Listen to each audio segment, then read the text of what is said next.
aka Mally. Welcome to the conversation, man. How are you? Good, I'm doing great. How are you? I'm good. I'm good. I'm glad we were able to get a little bit of a chat in before we started.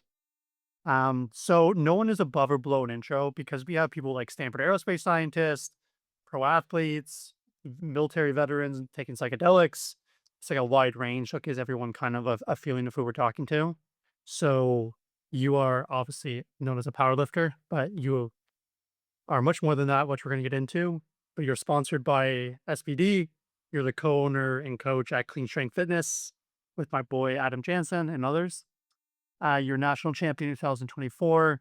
You were 11th place at Worlds. I think it was Germany. And then you were third this year in the 66th class at nationals. You're also a commercial airline pilot. Jesus Christ. When you hear all of that, what do you feel the most? You're gonna laugh, but you started off by talking about Stanford scientists and all these great accolades that humans have done, and then you said mine, and I was like, "Shit, I haven't done enough." So I still, I don't feel like an even started, if you want to say, if you want to put it that way. But to some people, it'll sound crazy, but that's the way I've always thought. So when I compare to anybody else, I don't even feel like I've achieved anything, and I have to kind of function that way. I have to keep going, but that's just the way that my brain kind of works. When you said the words "not enough," where do you think that comes from?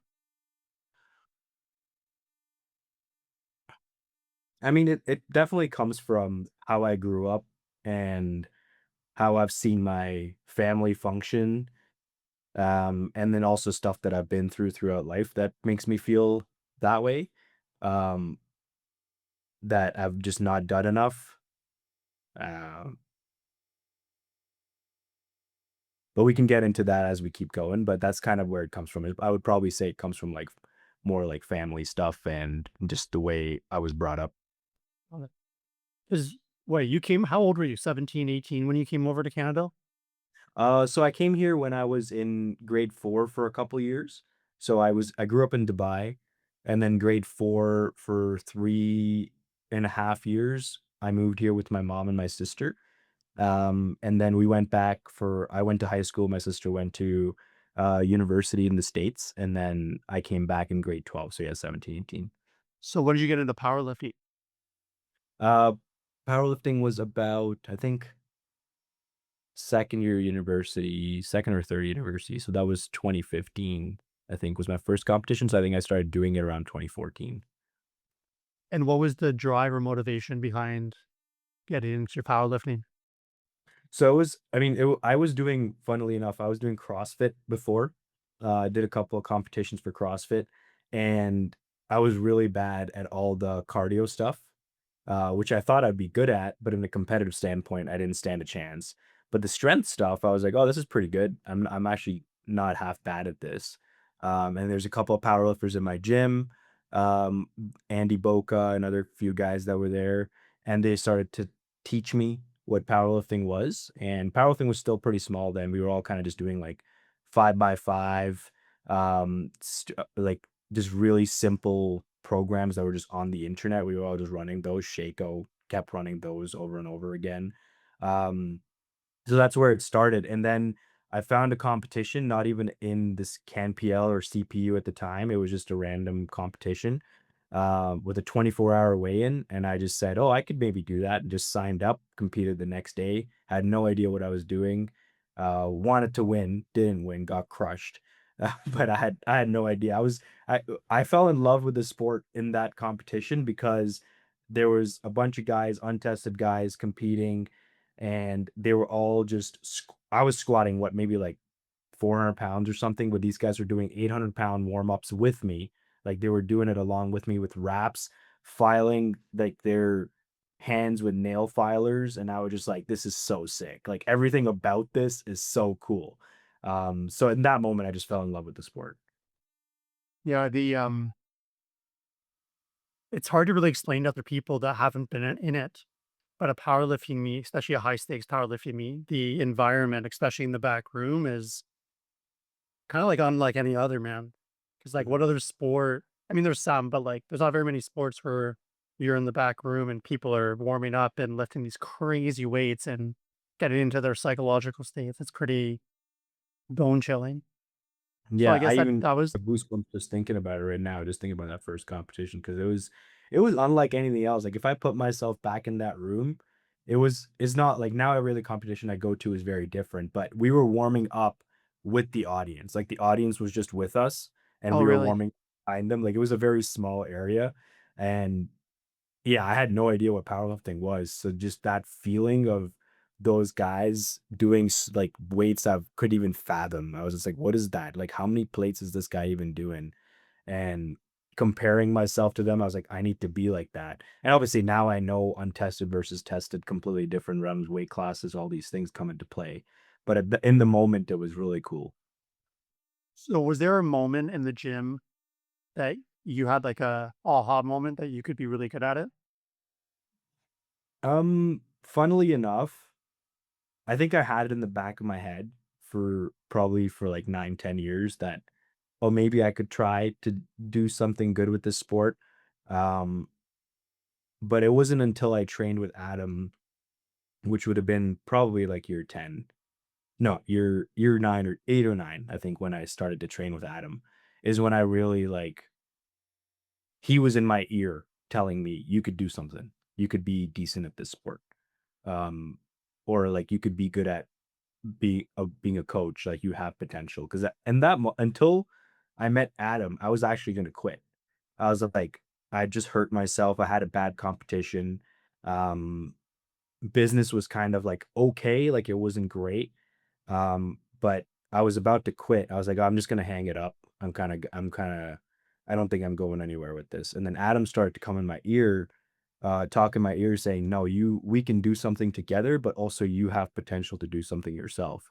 And then I was like, "Okay, why not just try?" And then it started to just build and catch momentum, and here we are. Yeah, the more people I talk to in this space, the more I realize that Adam has had just like this ginormous impact on so many people. That guy is like truly one of the goats. Yeah. Love that guy. So, what was the first meet that you won? Um, I think it was nationals. I think it was Really? nationals 2024. I don't think I've won a local competition before that or anything. And was that 66 or was that I think 57? No, it was 66. Yeah. It was Yeah, I got it. 66. Yeah. That's where I started when my first competition was 66 or it might have been like I think the weight class in that federation might have been like 67 or something. But it was the lower weight class and that went to 74 for a few years. And I was having trouble like sustaining the weight, body weight wise, and performing. So Tim and my coach Tim, I was sitting in Sheffield coaching him, and we were kind of just talking about it. And I was like, why don't I just cut down? And he's like, you probably have a good shot to win Canadians. And I was like, okay, let's try it. So then that's kind of where it went. Got it. Are you still coached by Tim? Yeah. Yeah. Tim's still my coach. Yeah. Yeah, because he's coaching. I mean, he sounds like he's doing great work with a lot of people. So, Yeah. Yeah. He's 'cause he awesome. coaches Adam too, I think. Yeah. He's coaching Adam too. That's where I got him from too. Adam was like, just try Tim. So went over to Tim. Yeah. What do you think the biggest mistake new powerlifters make?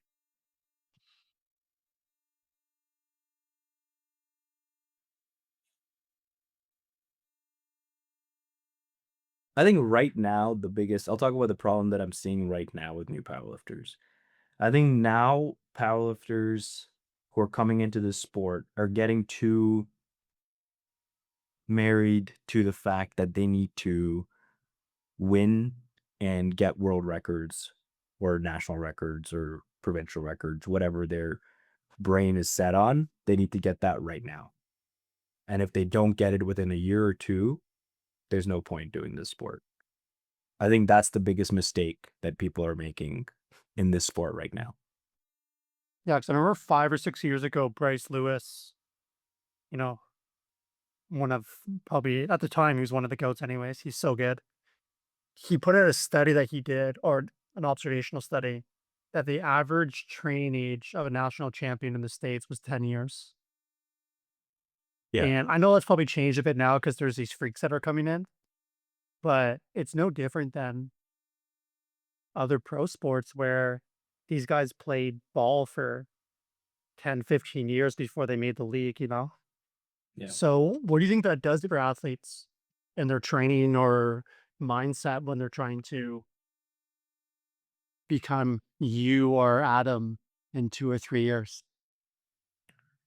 Some people have the potential. So here's what I look at it as. There's athletes who are coming into this sport freaks. Like you can see like 18-year-old, 19-year-old kids who are absolute freaks. Like I don't know where it's coming from, something in our milk or something that's causing it, but there's some absolute freaks coming into this sport and it's amazing to see, but they start off a sport so hot. Like they get so good at it so fast. The moment the first issue comes up in the sport or life, they're done because they have no like climb. Like you're talking about the Bryce Lewis like 10-year climb or grinding for 10 years to become good at it. They just don't have it because they have never seen the downs before the ups, right? So they get the ups so early. Now everything is just a downfall after that because they're like, oh, I was so good. Now they're always chasing that kind of high. It's kind of like a drug addict. They're looking for that first high their whole life, but they'll never get it, right? Yeah, I remember Adam talking about that on one of the podcasts that it's powerlifting is a longevity game and Mhm. people don't really realize that Yeah. because they see a lot of these younger guys coming in and doing really good. But then we were just in conversations about I'm old now, so some of the OGs that were killing it when I was coming up, like Mike Pravada, Trent Blanchard, those guys, like they don't even powerlift anymore. And again, they're awesome. And I'm not taking anything away from them. Like they are great, but there was that kind of trajectory where they did pretty well quickly and as a junior, and then now don't compete. And I think when you look through powerlifting, you see that a lot. Like, what's this guy doing? What's Brett Gibbs doing? Or what are these guys doing now? And it's like they're not at the top level anymore. And then that Yeah. probably is I can't speak for any individual, but generally that's kind of a theme I'm seeing with people. So what advice are you giving people for the longevity game? So this, I always get made fun of these kind of things, but there's a Kobe quote where he talks about, he says, when he was doing good, he was not focused on winning. He was not focused on losing because then you get afraid. What happens if you lose and what happens if you win? Like you get, oh, you're always scared. But if you just feel the moment of what you're in, then you're always going to be content with what's going on. Right. So I've kind of it's taken me a while to get to this point. I don't expect people to get to this point right away, but it's one of the things I try to teach all my athletes and anyone I talk to is you really need to be present in every single set, every single rep. And it becomes like almost this meditation aspect of life where you just need to focus on what you're doing at the moment. If you're focusing on training, that session is the most important session of your life. It's not what's going to happen in 12 weeks in the competition. It doesn't matter. At that moment, that does not matter. If your coach has told you to do a certain thing at this moment, that's what you need to focus on. Or the meal that you're taking, that meal needs to be, if you're cutting, that meal needs to be the most important meal of your life. It has to be perfect in that moment, right? People are always focusing, like I've coached athletes for nutrition where they're thinking so hard about how the macros are going to cut in 12 weeks. And then they binge eat right now because they're worried about what's happening in 12 weeks because they're going to cut. I'm like, no, this meal has to be perfect because you have more macros right now. So this meal is going to fuel this session tomorrow or tonight perfectly. So this meal has to be so perfect. You have to make sure the perfect amount of oatmeal and everything is in here so you feel really good today. Don't worry about what's going to happen in 12 weeks because if you focus on this in 12 weeks as the macros gradually go down, you probably won't even feel a difference. But people focus too hard on what's coming versus what's now. And I think that's one of the tips that I think people need to change their mindset on in terms of powerlifting because then you start realizing there's so many more things that come out of this sport that's not just to do with winning. There's so many things you can learn from this sport. Which I personally, I don't think I would be the man I am today without powerlifting. And I don't think that would have happened if I didn't take every second of this sport to like with what it gives. Yeah, it's interesting you say that because where my head goes is one of the commonalities of all the people I've had on the podcast is they're all very, very immersed in their daily routine. Like they're so like for and then they just stack that for 10 years. And if you're winning that routine most days for 10 years, you're gonna get so far. And I think you're right. Like a lot of people are I call it like success porn, right? Where you're thinking about all these outcomes down the road, just say from a positive perspective, and you're getting off on that, but we all know what porn does to the brain. So Yeah. they they start kind of derailing when really it's just like, bro, you just gotta just do today. Like when my coach sends me my program, I don't even look through the week, honestly. Like I pull up the app, I look at today, I go to the gym and I do that as well as I can. And obviously I'm old now, I'm an OG and I did really well in ultra endurance. So I have that perspective. But at one point I never did. And then yeah, you see these athletes now where it's like they get a boring training block and they want to know when's my 8 RP top single, you know? It's like, are you living for that? Like that's crazy. Like you should be living for your daily routine and building something special, right? Because I think you had an Instagram reel recently where you were talking about that of progress comes in many forms, and sometimes that's your 5 by 5. But an interesting one that you said that I never thought about before is sometimes it's not even your primary lifts. Sometimes it's your accessories. So like what do you mean in that? Like when you said that real focusing on progression in different forms. So obviously when you've done this sport for a really long time, you realize that you're not going to continue PRing at the rate you were PRing in the beginning, right? When you first start the sport, your trajectory of PRs is probably pretty high. Like you're probably making like 10 kilo PRs every competition, or even I'm coaching guys right now who like every 6 months we're putting 45 kilos on their total, but that's going to decline over time, right?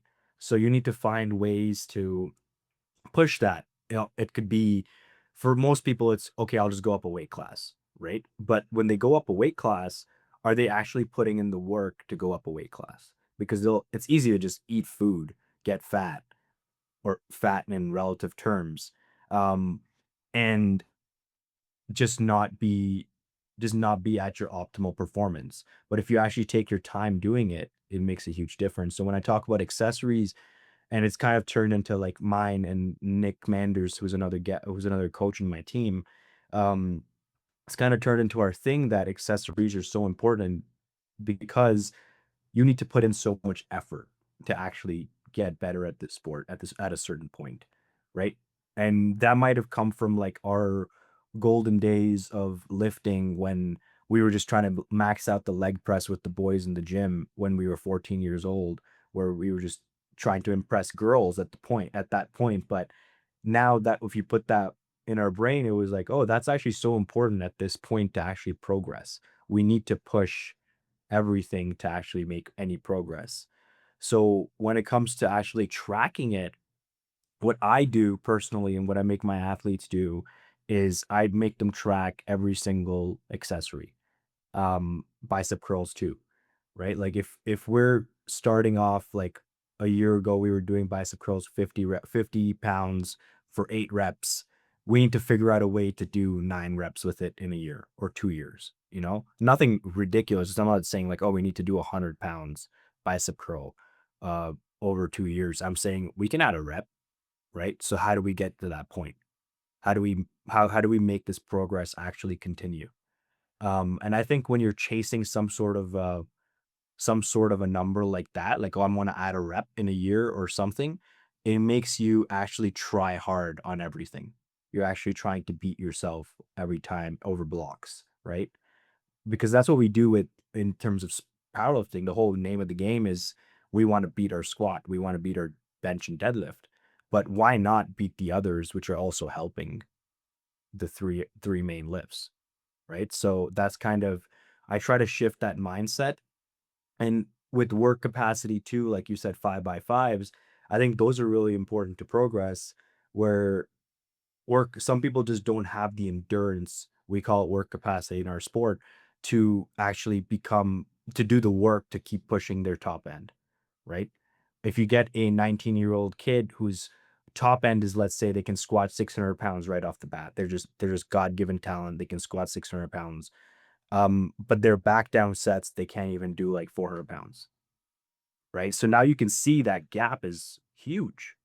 They need to push that back down set like harder, harder. And now that 270 pounds is probably going to go to like 300, 320. Like it's going to push. But some people just don't have that ability to try. So you really have to integrate and build that in some people.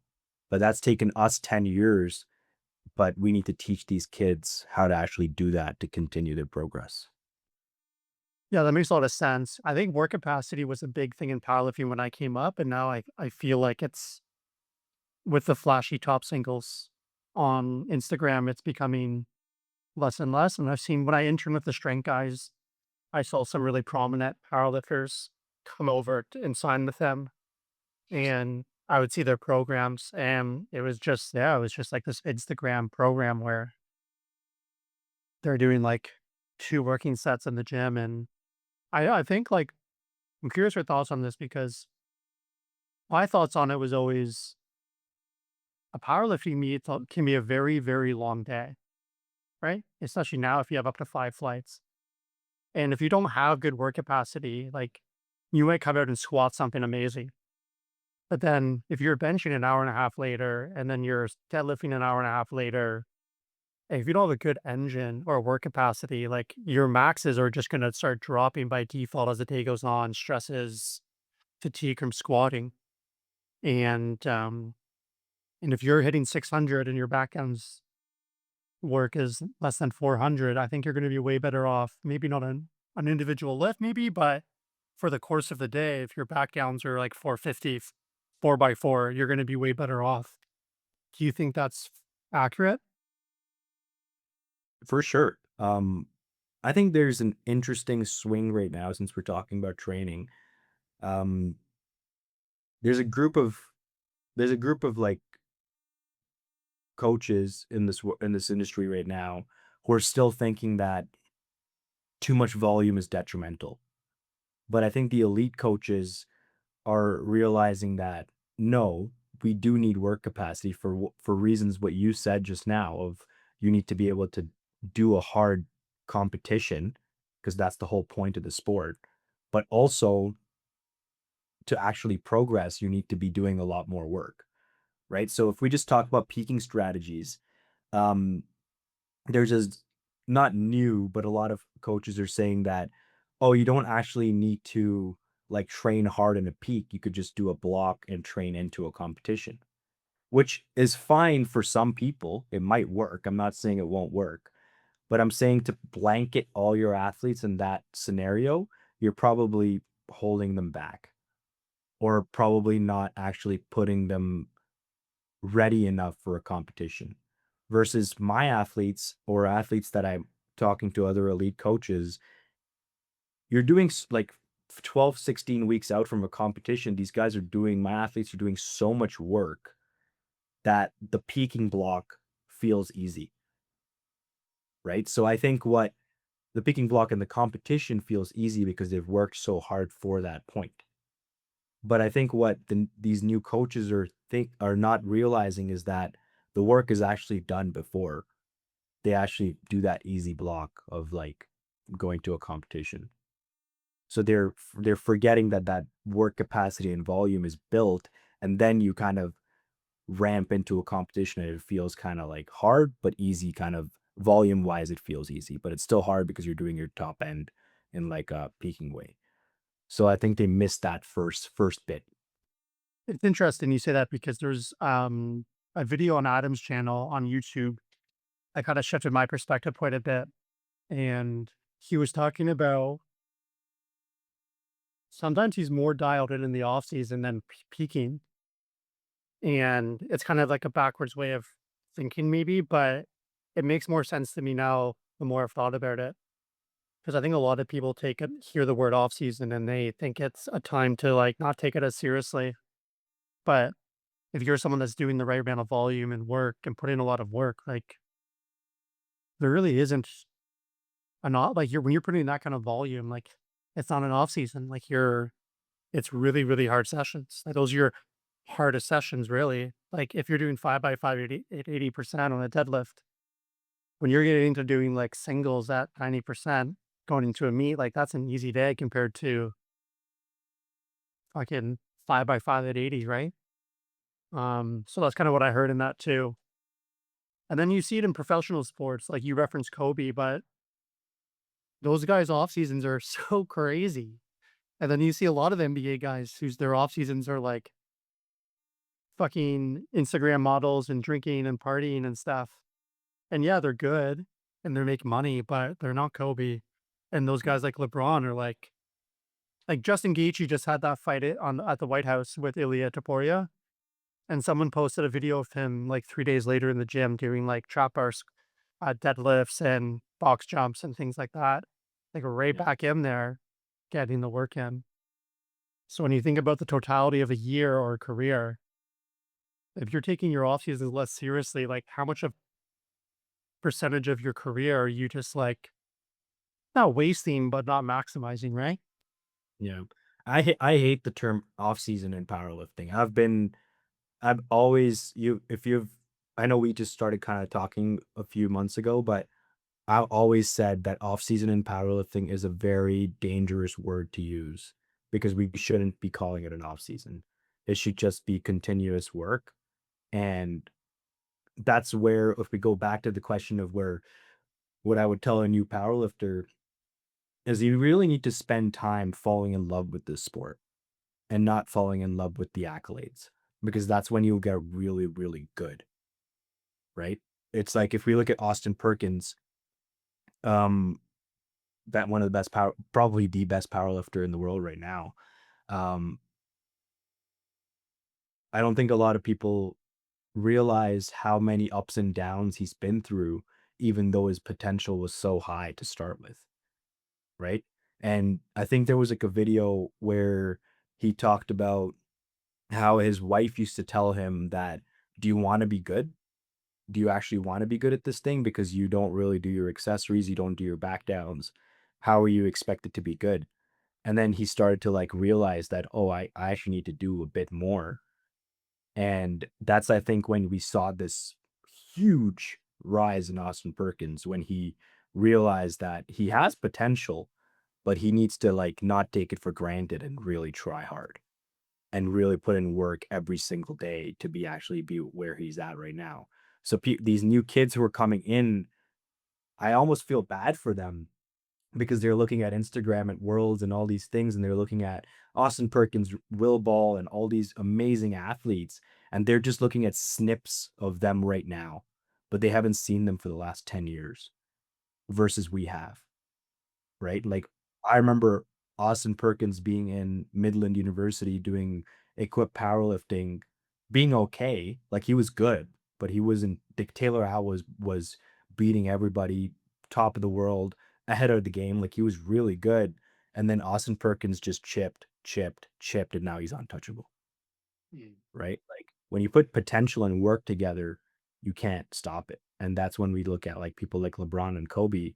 Like, I think why LeBron is so interesting going to basketball, I guess, but, is when you look at he was probably the most glorified athlete from high school, like, 100% by far. right?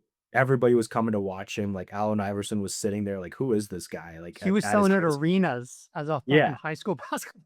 and then he kept that potential though, right? Like, it's very like, there's so many NBA athletes or any pro athletes where people will be like, "Oh, that's the next Michael Jordan in high school." But then they come into the NBA and they're gone. Like, you don't even hear about them anymore. But the You fact see that guy he is insane. And then you see guys like Zion Williamson, Andrew Wiggins, those guys that were huge, who still had good careers or still have a good career. but they were supposed to be, it was always that thing, right? Because it was like, Kareem, Magic, Jordan, Kobe, LeBron, who's going to take that over? And it ended up being some fat white guy from Serbia, Jokic, right?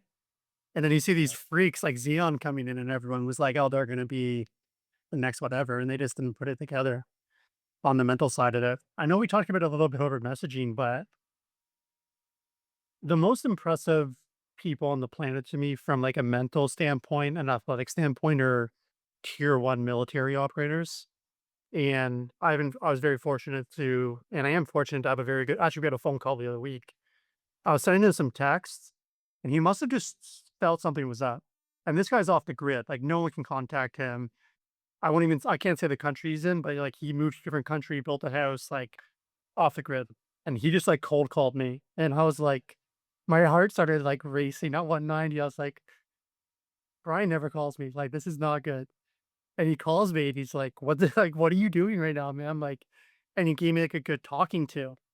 And I spent 5 months in 2022 and we trained pretty much every day. And I trained with like world class athletes, but like the level of professionalism is just different. And I get it. Like, you get called and within 36 hours, you got to go raid a famous terrorist fucking house. And I get it. But the interesting thing that we can all learn from that, and I learned from him, is that he is ready, man, every day. He's not, he doesn't have a day where he's off. It's incredible. And like we would go do like a 10K run, 30K bike, and then we go to the gym and he hit it 225 on bench for 20 reps. And like I'm an ultra endurance athlete. Like I'm a better runner, I guess, but like he can throw down with me sub 4 minute kilometers and then go bench 225 for 20. But then he can go to a CQB compound at Dwyer Hill later that night and practice raiding fucking houses and knows how to use all the military gear and like kill people and stuff. It's just like, it's just on a different level, right? And then out of all the athletes and all the people, one question I get pretty often is who's the best? And I always say the best one is not an athlete. Like he would crush anyone I know. And like his like morning routine, I gotta go to his house in the morning and it was like the same thing, like Ezekiel bread, honey, but like everything was so dialed every single day. And I think that it's almost hard to fathom for people to live that lifestyle and be a pro every day. And not just like at powerlifting, but like relationships, diet, routine, not drinking.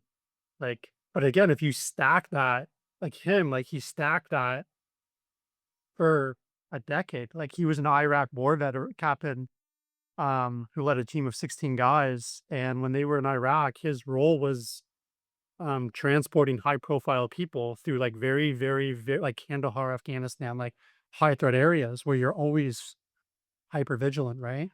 And that's what he told me. He's like, man, like his quote that he has that I really love is that I'm an average man with above average discipline and ambition. Yeah. And he goes, man, like people don't realize that they see me, but I've seen guys on Dwyer Hill that are on a completely different level than me. And I'm just like mind blown with like, you're the highest level out there. Like, what do you mean there's a higher level? And he's like, dude, there's guys that are better than me at everything. And I know I'm kind of on a tangent now, but he was saying that like one of the best operators that he sees is that like they're up at 5:30, they're lifting for an hour, they're doing the cryo chamber, whatever recovery stuff, and then they're doing like they're watching training stuff that they do, then they're in the gym working out, and then they're doing CQB, they get home at 8 p.m. and that's 300 days a year. Right? And I'm not trying to downplay you or anyone else. I'm just No, saying like that's just like what they do, right? yeah. And then you think about, oh, that's why when I trained with Brian, I was like, that's why you're just on a different level. Because Yeah. 300 days of the year. And then the other 65 days, he's still doing a lot of that stuff. He's not rating compounds, but he's still doing because you have to, because you're in a team of 12 guys where Yeah. it's life or death. And if you slip off the standard, there's no grace. You're fired. You're done. Your career's over. So you have to be at that optimal human performance level every day of your life. And I think a lot of people, like we said, like in the off season, but also like partying, right? Like when I coached powerlifting and had a big stable of athletes and Jordan won nationals, like the difference of the average powerlifter I coached versus Jordan was just so striking. Or when I coached Tori for her Ironman for a year, like she's just so dialed, and these people are just like, yeah, there's drinking in the off season, and like, do you see that too with how like your team, like a big spectrum of differences in terms of like being a pro every day? I was actually thinking about this morning because I was trying to warm up for the podcast, but I was thinking about how amazing my team has become and evolved. Because in the beginning, I think there was, especially when I won nationals, there was a spike in like intakes. I got a lot of intakes from athletes, especially high level athletes with a lot of potential. Because that's just the way it goes in powerlifting. Like sometimes people go, "Oh, this guy like just turned it around from being a nobody to being a national champion. Like he must know something. Let's try his coaching out." Right. So that's just the way this sport goes. So, but the athletes that I have right now, I would pick over I would pick that over anybody who has a lot of potential right off the bat because I'm not saying these athletes aren't good. I have amazing athletes, but their work ethic and their brain is so dialed. They're so like, oh, I need to do this every single day and try every single day, no matter if I'm hurt or feeling good. I need to do this for a really long time to be good at this sport or to find my potential, to find my they're not even chasing being at Sheffield, which would be the Mount Everest of powerlifting right now. They're chasing how do I just keep stacking chips to be the best version of myself, right? And some of that best versions in my team will be probably Sheffield because I do have that caliber of athletes, but most of them it's just being their best version. And I what I think about is as a coach, I'm really grateful because I've kind of like dug really deep to get this roster. And now every time I get an intake and I sit in a meeting, I'm like, wow, this is what I've always wanted. I want this athlete. Like, because this is what my reputation has become that I coach these kind of people. So I'm very grateful. I don't get athletes that want to party because they just don't look at me and go, "Oh, I want to go to Mali," because they look at me as they go, that guy takes it too seriously. Right. So I don't even get those athletes anymore. I did in the past. I definitely got that, but they kind of just weeded themselves out. Right. So now I'm at this point where I can just sit back and every athlete that comes to me, I go, yeah, they already know what they're getting into. Yeah, I think that probably comes from building a good culture, reputation too. But I think reputation is only predicated based on the culture to which you embody, and then you just get surrounded by those kinds of people. Yeah. Um, Yeah, because it's interesting because a lot of people gave me a lot of credit with Jordan because he went from the Niagara Open to winning Nats like 2 years later, setting the national deadlift record. He pulled Right. 765 in the gym, and he was 20, I think, at the time. And Right. so a lot of people don't know this, but we actually moved in together for a year for Oh yeah. nationals. Like that's how seriously we took it. And this thing behind me, people probably see the podcast have no idea, but this is actually gives me goosebumps. But this is our whiteboard that was in our kitchen. So like Oh yeah. that number right there is actually the national record, not goal. And we would just write quotes down or whatever. But yeah, like some of these people that you gather, like it is the coach, don't get me wrong, but if you have someone like Jordan, like I would come home and he'd be playing like Frank Sinatra every night. And I'd always Mhm. bug him like, "What are you doing? Like, we listen to rap music." And he's like, "No, man, this is my decompressed time." And like these little habits that you might think are like fruitious or not advantageous are like so important Yeah. because he would track his. He's probably the only power lifter I've met. I'm sure there's some now that tracked his heart rate during his training. And that wasn't me telling him to. That was just on his own. And then between sets, he learned how to bring his heart rate down very low. and then ramp it and get back in. And then when he go to his meets, he was like, I can conserve so much energy because I'm able to get my heart rate down to 60 or 70 after each lift. But like those little intricate details of these athletes that I think a lot of people don't see. Because when you get them on a podcast, they talk about their training, their diet, but they probably all have like really weird niche little habits they do that are like that compound over time and separates them. But also like not every athlete can be Austin Perkins. And I think that's a cold dose of reality with people in sport. Like, like you can be proud of being top 10 at provincials. Like everyone has a ceiling. Like not everyone's going to be Austin Perkins. Actually, no one is really now. Um, so how do you manage those expectations with athletes that you obviously you're a great coach and you know your shit. So it's like you've worked with someone for a few years and you just know their top end might be like a top 10 finish at nationals. Like how do you break that news to them without crushing their dreams? I think as a coach, you should never tell your athlete unless it's you should never tell them they can't do something, Got it. because who am I to tell someone they can't do something, right? But it's your job to teach them what reality is. And in my situation, what I would probably do is show them that what like if they're saying, "Oh, I'm going to beat this deadlift record and this total record in 2 years," which I've had conversations with people for.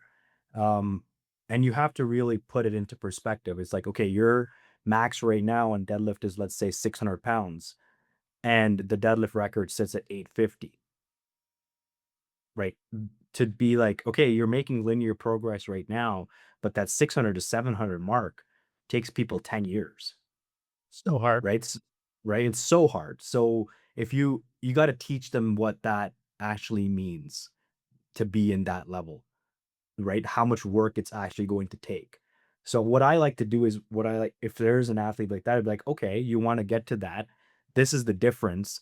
This is how much progress we're making right now, which is not going to be linear for your entire career.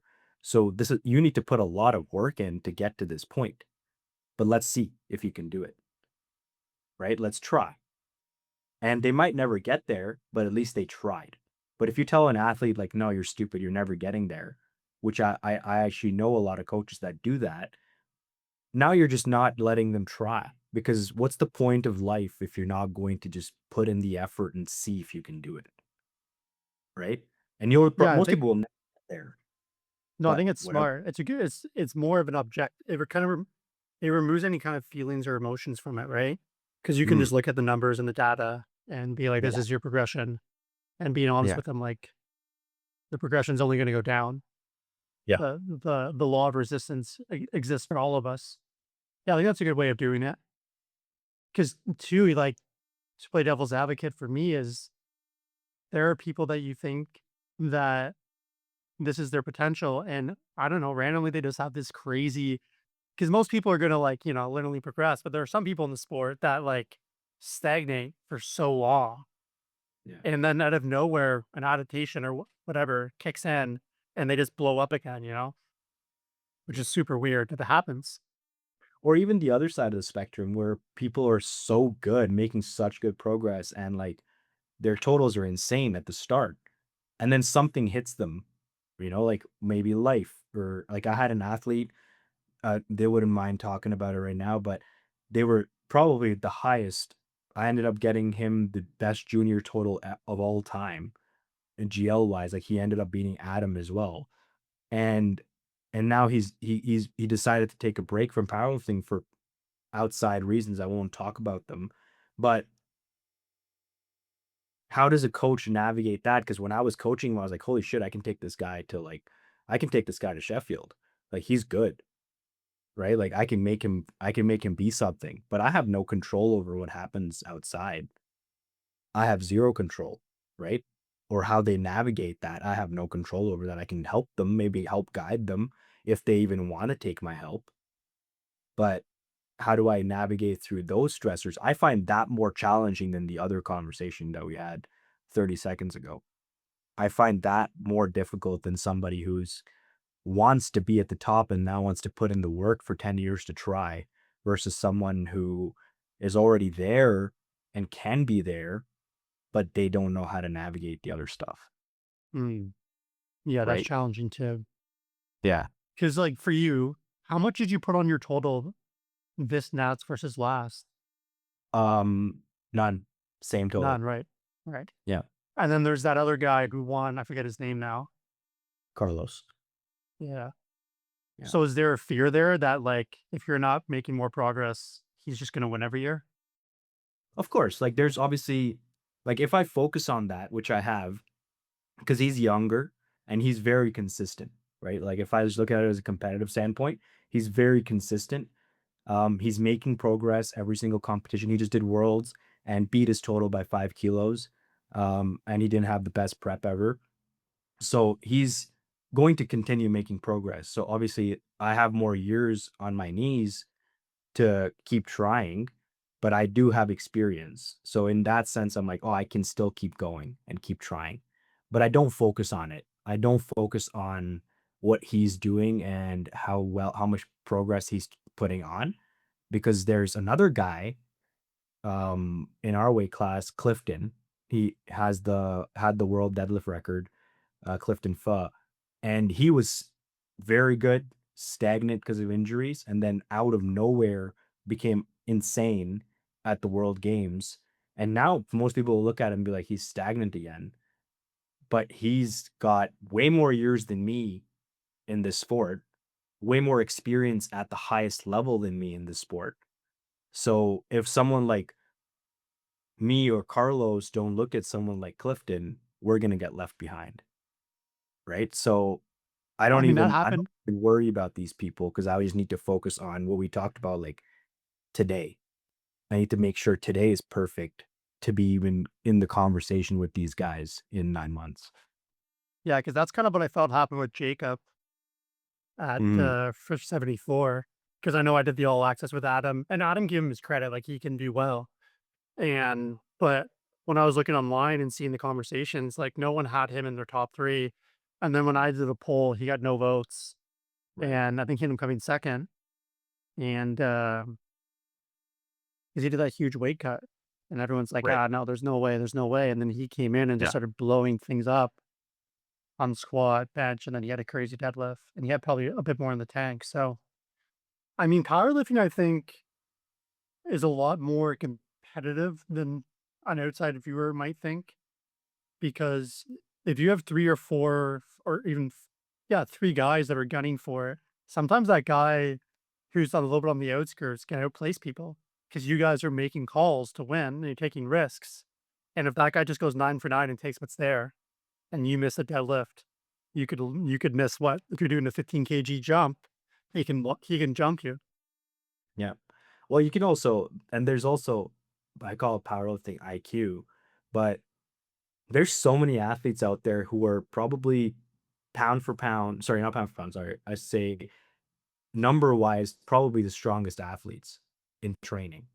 But on game day, they can't put it together because they just don't have the IQ to like make the right calls, or they're taking too many risks, or they're making like stupid in terms of like warm-ups, they're doing something wrong, or they're taking stupid jumps and attempt to attempt.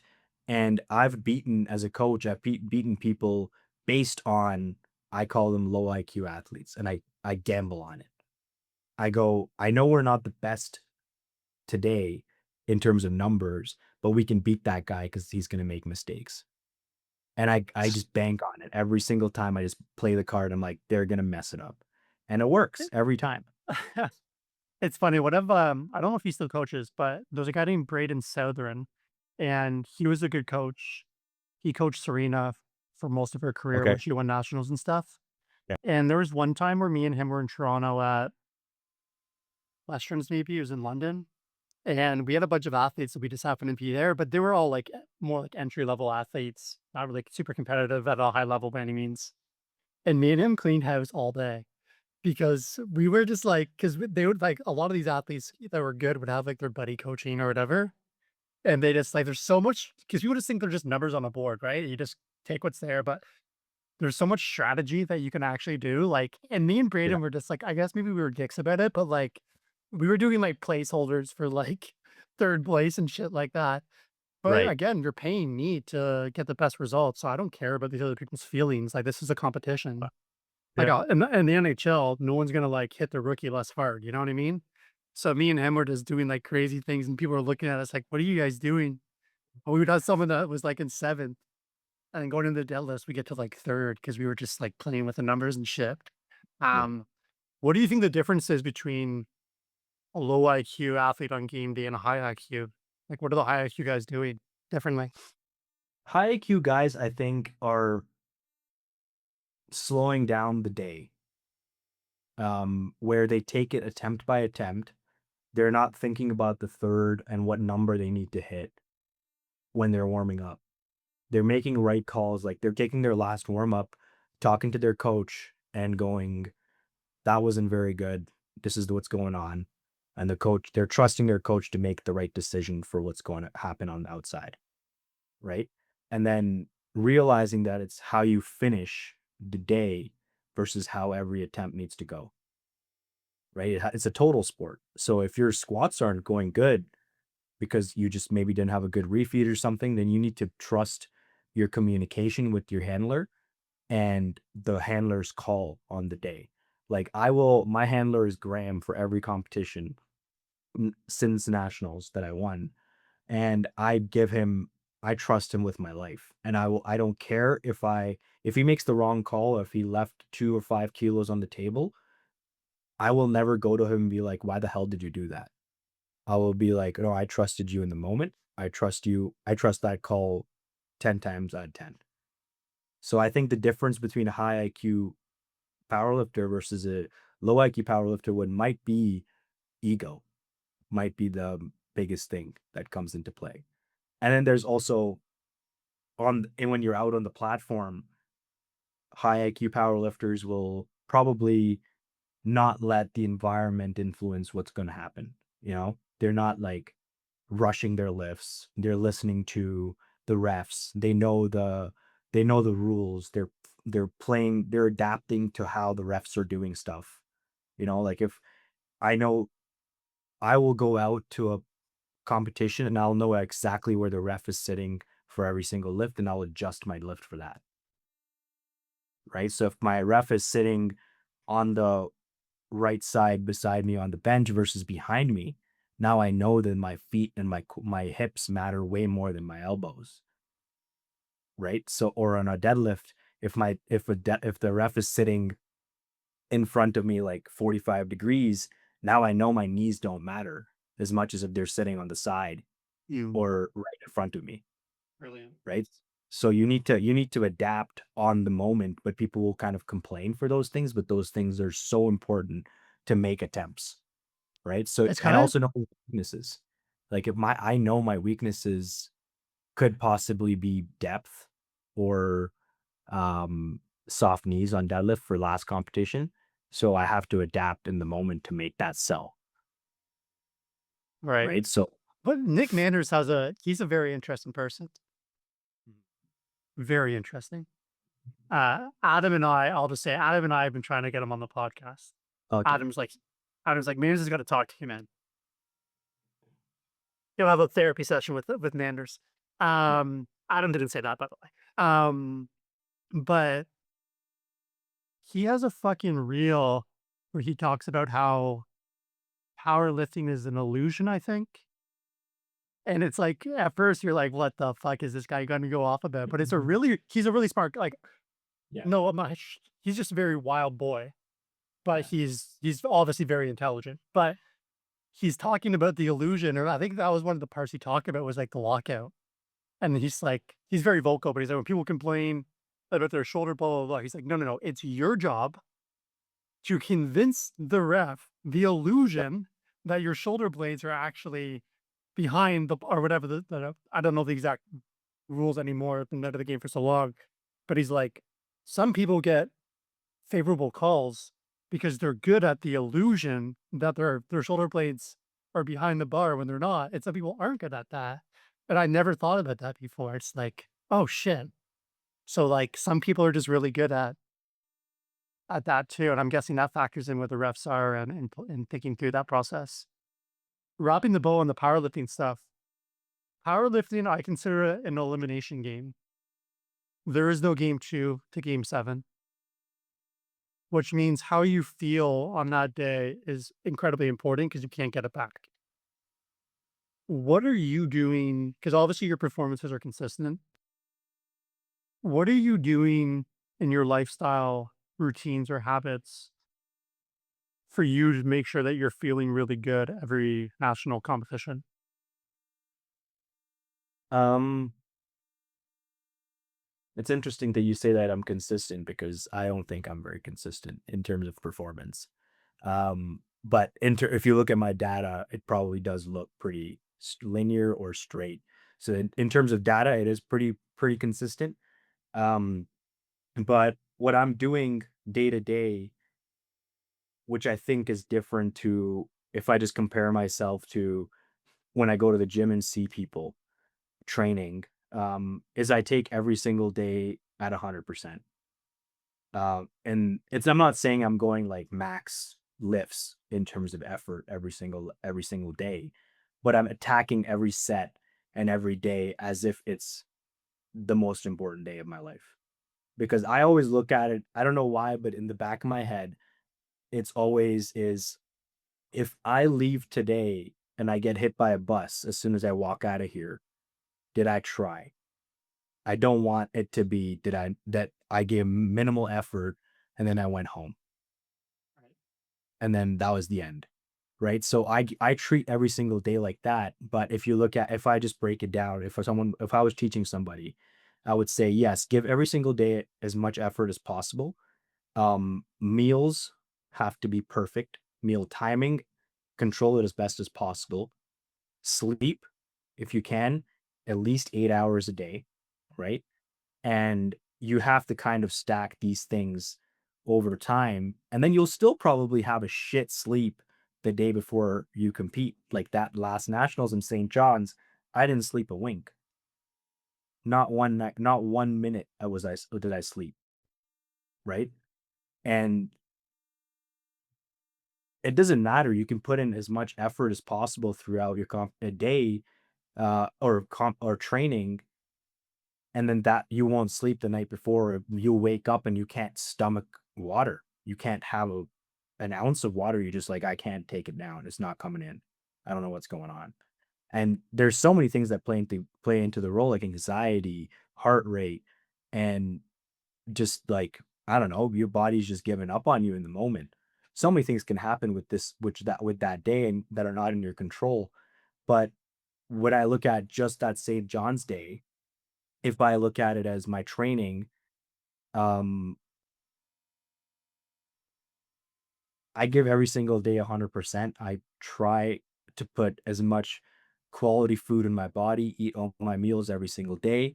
And with that, with having a day job and coaching 40 athletes, I probably don't sleep that much. I probably sleep like maybe 7 hours to 8 hours max. Probably I think if you took an average of my sleep, it's probably like 5.5. But so when it comes to the day, I didn't even feel that I didn't sleep because I'm already training that. I'm just doing as much as I can every single day, not giving a shit is I don't try to get too neurotic about externals. So when it came to that day, I was just like, well, it's not a choice. I have to perform today or I can't go to Worlds, right? But No, I love it. it's It's good. just that I don't know. And I can't it's hard to train people to do that because that not giving a shit.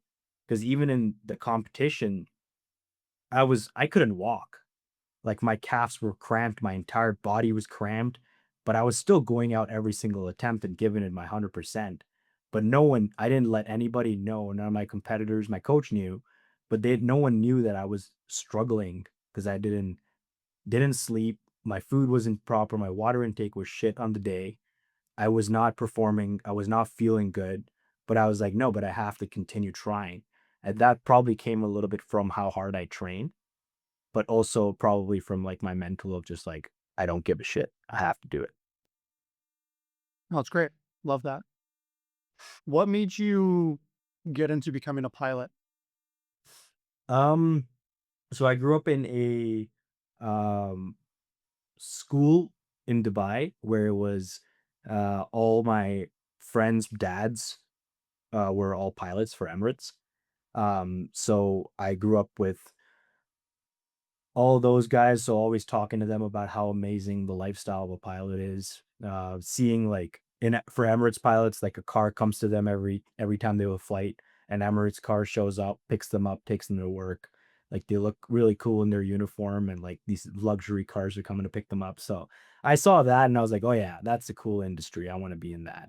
So that's where the dream of being a pilot started, probably like when I was 13 or 14. I heard a story. I find that society's perceptions of pilots is like Catch Me If You Can with Yep. Leo, where Yeah. you're just like walking down, you have like fucking 10 bays beside you. But Mhm. pilot for a long time in society was seen as like this, like a doctor, like this rare role, and you're like on an upper echelon of aura. So how does that work? Like, how does the schooling work to become a, because you do commercial flights, Yeah, I do commercial. Yeah. which is insane to me. S- Actually, I have a different question. Do you get nervous before flights? Not anymore. No, I mean, there's flights that I've done that I'm a little nervous for just because the I fly in I've flown in deep Arctic, uh, in mountainous terrain, some crazy stuff. And there's been flights that I've done that are definitely like scarier to do. Um, but you come out of it and your kind of tolerance goes higher and higher and higher. And now the stuff I'm doing now feels much more tolerable or not as scary, I would say. Because it's you and a co-pilot, and then there's like, I don't know, there's people that are like in your ears from like airports that are like looking at stuff too, right? Yeah. Controllers or So something. I'm the co-pilot. I have a captain. I'm not a captain yet. Okay, got it, So got it, yeah, I'm the first officer. Yeah. got it. So is the controller then like giving you guys heads up on different changes to make sure that you're not gonna like, I don't know, hit a mountain or Yeah. get caught in a storm? I honestly think that the air traffic controller job is way harder than our job. Obviously our job is to take care of our ship, our passengers, whatever's going on with us. But there, if you think about it, just like a main terminal, like Toronto, for instance, every controller probably has like 2,000 people in their hands at a time, at every second, to make sure 2,000 people aren't colliding into each other. And we just have 250 people behind us that we're making sure are good. But I think the ATC job is insane. And I know one guy who's an ATC control. I went to college with him, different breed of a person. Like, he was just so focused on everything. He could catch stuff, like, way before it came. Like, his brain was just so far ahead than anyone I've ever met, and I think that's the kind of the caliber of a person you have to be an air traffic controller, and then if you dumb it down a little bit, it's probably a commercial pilot. Yeah, because there was that tragedy in the States last year. I think it was in New York where the plane ran into the helicopter Mhm. and like a lot of people died, unfortunately. And when I was seeing stuff, there was a lot of it was that the people obviously are going to be from the sidelines and have all their fucking opinions, but it was like the air traffic controllers must have like miscommunicated or fucked something up for that to happen. Yeah, I mean, what's going on right now, without going too much into politics, but what's going on right now in the States is pretty unfortunate, with air traffic controllers just not being given their rest, and they're like overloaded, they're working too hard. Like it's a risky industry, right? The profession is really, they got a lot on their shoulders. If you compare it back to compared to that accident, or what happened, that near miss, or that accident that just happened in New York, where the fire truck drove into the car, sorry, the plane, and took and killed the pilots. Compared that to 9/11, the 9/11 and the ATC controller, the moment it happened, was taken away and replaced, right? Because that's what's supposed to happen. Any accident or any incident that's going on, they're supposed to focus on that. And then the moment it's done, they're out, a new one comes in.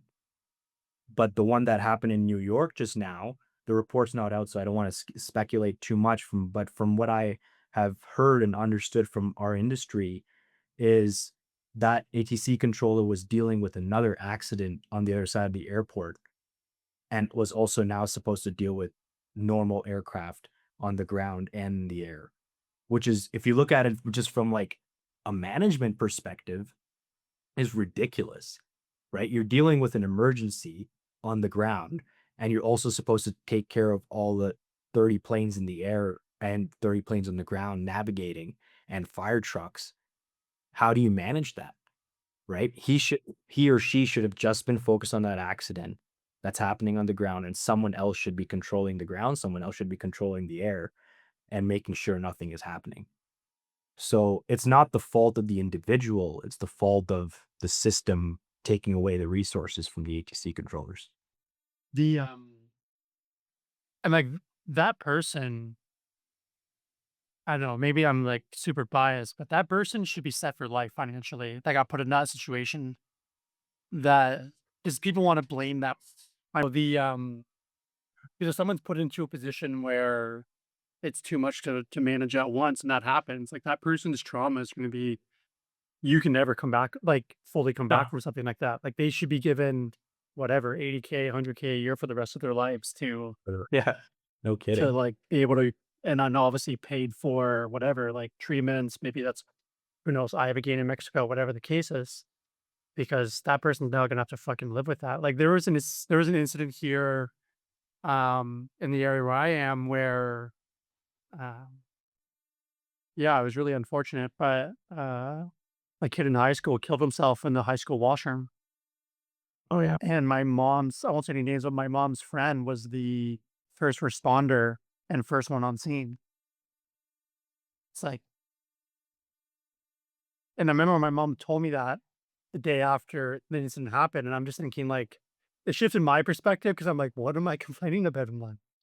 Like, if you're a first responder and you get a call, you don't necessarily know what you're getting into, and you walk in, you see a boy that's there just committed suicide, and now you got to try to resuscitate him, and now you got to live with that for forever. I don't know. Maybe I'm like super conservative on this, but I just think that first responders need a lot more love in this world and respect because I think there's bad apples, but most of them are really good people. And like you're getting paid pennies for what you're doing.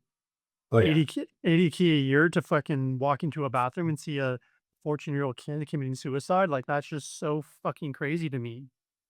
And then you'd have like, social media influencers making 100 grand a month for posting bullshit on social media. Like it's so backwards to be meant. It's yeah, it's crazy. What was your experiences like when you first came to Canada? Very different. Like, I grew up in so when I was in grade 4 and I came here, obviously, I was always comparing to the Middle East and the luxuries that came with it, right? Because you grew up with, like, it was just different. Like, Dubai was just when I was a kid, it was very different. But then fast forward to grade 12 when I moved here by myself, um, to go to university and become a pilot, I started comparing to now the kids that I went to high school with, and now I started feeling bad for them because I was like, they have no idea what life actually is because life there is, I call it a modern day dystopia. Life in Dubai is just completely different than life here because here you actually have to work to make it happen, right? You actually have to, um, as simple as like budget for groceries or go out and get your groceries versus there you can just call like this Uber Eats thing that started here 10, 15 years ago was there from like the 90s, but for cheap labor. You didn't pay anybody for it. You just called. I would call every night and be like, "Can I get an ice cream bar?" And they'd come and deliver an ice cream bar to me at my house. Right. So like I grew up in that environment. And then now I look at my friends from that time compared to where I'm at now, and they're still in this shelter where they don't know what life actually is. They don't know the struggles. of what life actually entails because they're in this like bubble of shelter. Because when I lived there, obviously, like news and stuff is hidden, first of all. Like you don't hear the news from the outside of the world because they try to suppress everything. You're not allowed to talk about the news that's going on in the country because even in your news, it's not telling you the actual story. I can talk about all this now, but when I was there, I would probably not be allowed to talk about it because now I have friends who are living there who are not allowed to talk about the war to me, even on WhatsApp, because they can get fined or get deported and stuff like that. So that whole, I feel bad for them because they don't actually know what's going on. They're like hidden from the whole world. And then even just in terms of making like your life fruitful, because I think part of having a life that's good is struggling. They'll never feel that, right? Interesting. It makes me think a lot about the last few years or couple of years with Israel and Gaza, and through the media in North America, right? It was for the last maybe 10, 12 years, it was like Orange Man bad. That's all you heard. Yeah. And then when I was in conversations with people in real life, and some of these people are like super prominent individuals in the society, like I'm talking like neurosurgeons, like they all actually really like Trump. And it's like, oh, but they don't want to say that because the news is castrated this like orange man bad. So so much of our society feels that or hears that all the time, and then they just believe it. It's like I mean, they've done it with the CIA's when proven all MK Ultra, and you can go through the rabbit holes, but it's like a kind of like a social programming. And maybe you actually do really think Trump's bad, and that's fine. Everyone's allowed to have their own opinion. But a lot of people don't actually know anything about that individual or any of the policies that are going on because all they hear is this one thing. And then obviously COVID happened. Everyone got on the side of that. And then the Ukraine stuff happened. Everyone got on the side of Ukraine. And then the interesting thing, though, for me is they did the same thing with Israel, right? Israel's the golden child of the world. Everything that's happening is their right to do it. And it's the first thing in my lifetime, I'm 34, where that just backfired. Yeah. And even someone like me, I'm not really super, I didn't know anything about like Gaza or Israel or any um, conflicts on that by any means in the past. But when it first all happened, all I heard on the news was Israel, this happened, Israel's doing this. And I was like, oh, yeah, that makes sense. But the interesting thing is that as the months went by, so many people, like the mass majority of people who are usually psyoped on the opposite side, flipped Yeah. and are like against Israel. And then everyone from Israel now are like, what I see online or in person are playing like, having like a big victim game to it all. And the thing that really changed my entire perspective on it, I didn't really have a position either way until I saw a video on Twitter of what Gaza looks like. And I'm like, how can anyone in their right mind see that and not be on on that side of it? This is the first time publicly I've spoken on this conflict and this issue on the podcast, and no one, thankfully for me, I position myself where no one controls my speech. So anyone that I do work with, it's part of my contracts. Um, Now I'm not going to do that to an extreme and go online and post a bunch of shit about Gaza like I know shit, but it's just so fucking horrible, man. No, it's actually so interesting for me being a person who is always because when you grow up in Dubai, they you're told that Israel bad, right? Like I grew up in that environment because that's how the Middle East functions. And when you came here, no one really talks about it. People are more worried about the problems here, but no one really knows the problems outside, right? So I've always known in my head that, or maybe programmed, but now I know as an adult that I'm right, that what's happening in the world is wrong.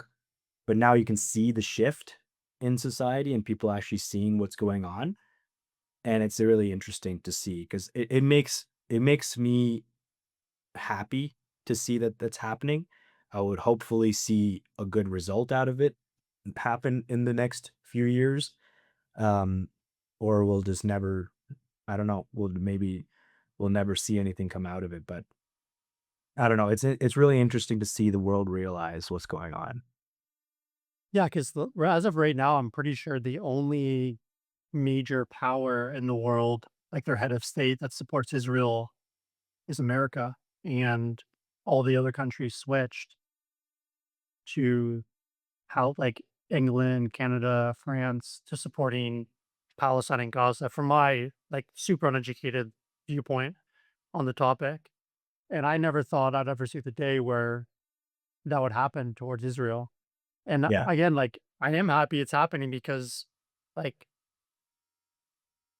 in life there's consequences for every decision. If I go down the street right now and try to rob a store and I go to jail, like it's a consequence of my decision. And now I think it seems like rightfully so Israel's like facing that now where people are realizing like and then when these people, these fucking charlatans, man, like these people go on Twitter and they're out posting all this stuff, like sometimes I'll click their comments and it's just like thousands of comments of people being and by the way, like all different races, all different across the world being like basically like fuck you guys or like saying like what are you talking about? Like or they'll well the big one is that they'll post videos of what Gaza looks like right now.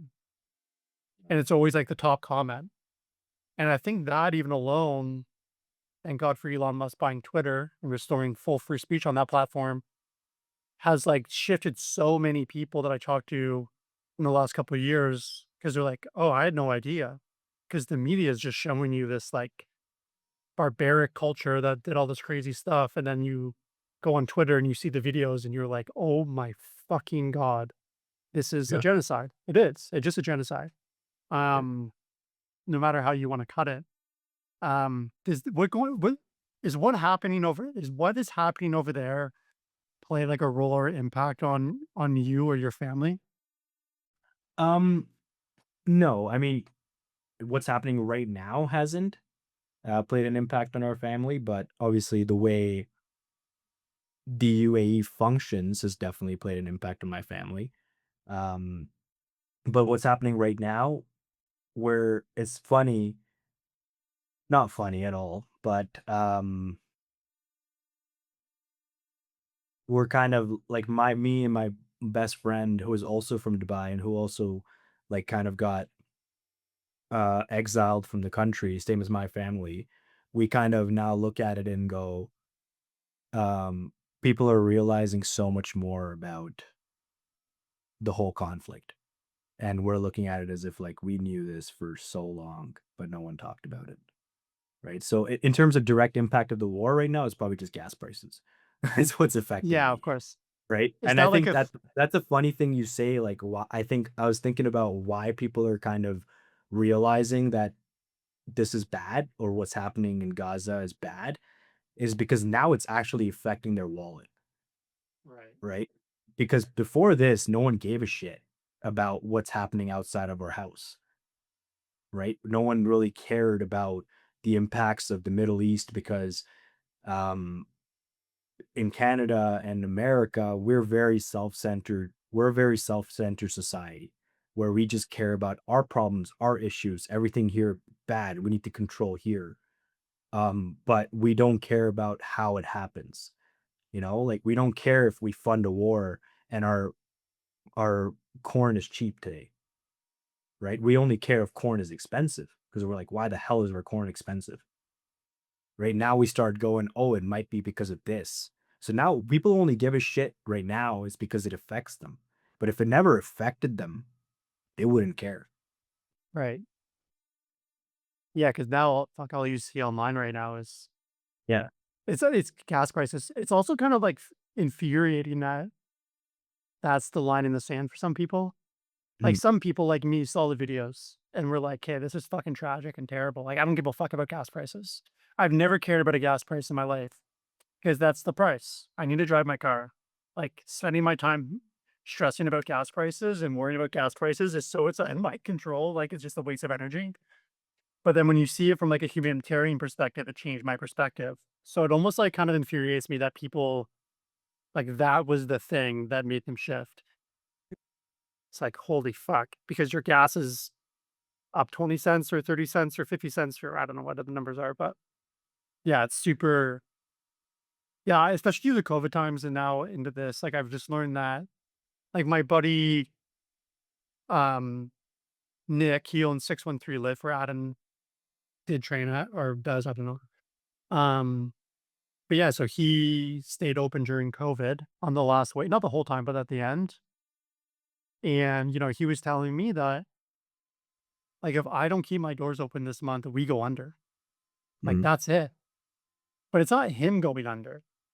It's Yeah. all of these people that use the gym for PTSD, for regular mental health. Like, so it's not just a bunch of jack dudes lifting there. When you go in there, like, you'll see a pregnant woman working out. And yeah, you'll see someone like Adam working out. Adam has the means. He can get a home gym if he wants to. That's a very small percentage of the population. And it's so funny because it was like on CBC News and running in through the mud. And my dad's like a typical boomer, liberal boomer. And he's like going off, like, what are you doing going to that gym when it's supposed to be whatever? But now, 4 years, 3 years later, the rhetoric around that whole concept has changed completely, where everyone's like now supporting what he did. And it was one of those weird things where it was like, do you guys not realize that there's 3,000 people in the Costco that's literally across the street right now? Yeah. And no offense, and most of those people are probably overweight and buying a bunch of shit. And you're mad that like 100 people are trying to like have a good immune system during the pandemic. Like, it was like those kinds of things just really shifted my perspectives of a lot in life. And it was also interesting too because there was a lot of first responders that were in that gym during that time working down. Like, it was a Right. crazy time. Like, you would Yeah. see police officers go through the back door and change and work out. Like, it was crazy. It was an interesting time for me because I lived in Yellowknife, um, at that time, so Northwest Territories, and they did a really good job in it's easier obviously because they just closed down the society, where it got down to 0 cases and no one was allowed in or out without major quarantine. So I lived a normal life after about 4 or 5 months Got it. like, shutdown, where after they had it all under control, I quarantined for about a month at a hotel, which was crazy, but that was the most of it where it got to. And then I was a pilot, so I was quarantining every time I went to a different place and stuff like that. But when I was actually in there, I felt bad for everyone else because I was still going to the gym every day. I was going to the bar, like normal restaurants, like everything was normal for me after a certain point because everyone struggled for about 2 years versus it was for us for about 5 months. The extent of it was I wasn't allowed to go visit my family in Ontario. Right. So for me, I was like, okay, I can't see my family, but life is normal in Yellowknife. Like everything is good. Right? I'm going to work, I'm going to the bar, I'm going to the gym every day, like doing whatever I want. If a case happened, like if someone brought a case into the city, now we're all just like, shit, is this going to get taken away? But they controlled it pretty hard. So it was very different. My perspective of COVID is very different to even my girlfriend because she was in university at the time, not going to college and like not being able to work out and seeing her get affected by it compared to what I was living was very different. It's interesting because where my head goes is I have maybe 6 or 7 friends in Florida. And during that time, I was like, would talk to them, and they're like, "Honestly, man, like, COVID doesn't really exist here." And I was like, "What do you mean?" They're like, "Obviously it exists, but, like, no one wears a mask, no one is, like, dropping Right. dead, like, our hospitals are just the same as they were before, like, we're just moving on." So it was just one of those things where I was, like, in Ontario during these harsh lockdowns for 3 years, and I'm looking over at my friends in Florida, like, and then, like, powerlifting coach there, Stu Locke, he moved to Florida. And we had a family friend who were very wealthy. They actually paid, I think it was like 50 grand for a private jet and then uprooted and moved their life down south because of it. But yeah, it was super interesting how it all played out. But one thing I want to talk to you to before we wrap up is I thought this would be interesting. Growing up in Canada, we were very open, fairly open to immigration. And it was always like a certain percentage of our total population. In the last 5 years, if you look at the graph on Stats Canada, the amount of immigrants has gone like it's like steadily like this. And then 2000, I think 21, it just went like this. And so, for example, Brampton is now, for the first time ever, first city is 60% now, I think, are Indian there. Um, and people that I never thought would become like somewhat racist are now becoming racist because of it, because of this huge influx. I'm not Yeah. trying to laugh like it's a serious topic, but like it just become this thing now where I see it in day to day and I've never experienced it in my life. Like I'll go to a McDonald's, doesn't matter. And you can see that people are just like very short tempered with Indians now in this province or country. And I always find it a little weird because I don't think mass immigration at a high percentage is ideal. I think having good immigration policy is super beneficial. The guy who did my surgery is an immigrant. I love the guy. One of my best friends is Hindu. Love the guy. But also it's kind of weird too because it's like you're mad at this Tim Hortons worker and you're extra angry, and you wouldn't have been that angry if they were white. But like that person just came over, like they were allowed to come over. Like, why are you fucking hating on them? You like so like they put their hate towards the individuals who are just following the rules and the laws, and they're not hating on the government that it's actually making those laws. It's Yeah. like if you're mad about immigration, okay, first of all, maybe don't keep voting the same party that's doing that. And then they're like, well, no, I'm still gonna vote for that party. And I'm like, then what are you complaining about? Like, I don't know. Have you seen any shifts with your ethnicity in the last 5 years in terms of that? Of course, it's been a different it feels different to be brown in Canada right now. And I live in Alberta too. So The Texas it of feels very Canada. yeah. So it feels very different, and it's kinda sad to see it happen this way, because I have cousins who are, um, who are in the boat that came here as immigrants over the last, like, 4 or 5 years, and came here as a student, to look for a better life, and when you look at it as a systematic issue, which again comes from like people not just listening to the news and social media and actually digging into it, your perspective would change. Um, because the laws in Canada are very interesting, um, about immigrants and student immigrants is they have to. So if we just look at it like why it's happening or like why crime, you'll hear them saying, "Oh, but they're doing crime, they're doing illegal shit when they come here," but you don't ask why. Why is that happening? They just look at it as a blanket for a statement. Dig into it and actually understand what's happening. So if I just look at an example of some of my cousins or my family, is they come to this country, they're first of all, they're secluded to amount of hours they can work every week, which is about 26 hours, and they can only work in one place. Anything more than that is illegal. Now, if you look at it as a Canadian person, if you were told you were only allowed to work 26 hours a week, how the hell do you pay for anything?